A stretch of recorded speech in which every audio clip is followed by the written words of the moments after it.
Trump is part of the reason ABC and its parent company Disney have often been criticized for being too liberal and ignoring conservative viewpoints. But analysts say 18 million plus viewers are proof that politics from both sides of the aisle can be profitable. Watch again. And Jackie thinks every girl should grow up and be president, even if they're a liar, pantsuit on fire.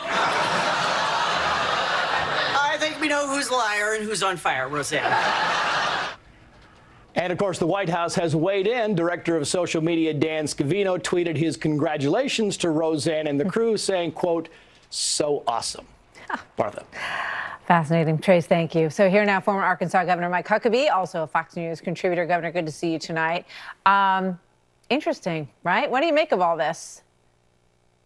Well, first of all, it's a nice start. I mean, they at least have somebody on network television that actually voted for Donald Trump and who has, you know, it carries the star of the show status. But if they really, really want to go for diversity, let them do a show in which the real Trump voters are also portrayed. I'm talking about evangelical voters, people who are pro-life, people who are pro-biblical marriage, people who are very family-oriented.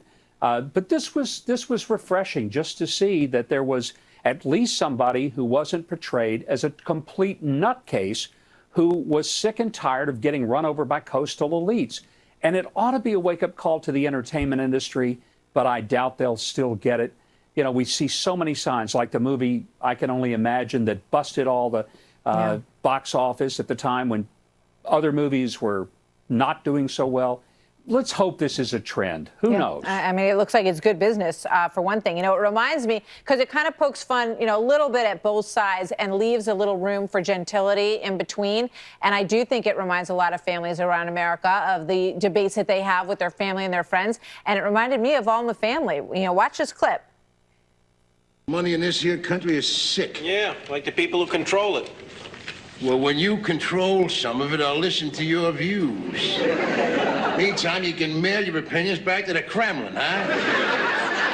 I thought Nixon's wage and price freeze was supposed to fix everything. Oh, it's fixing me good. It's about time some politician spoke up for the little fellas.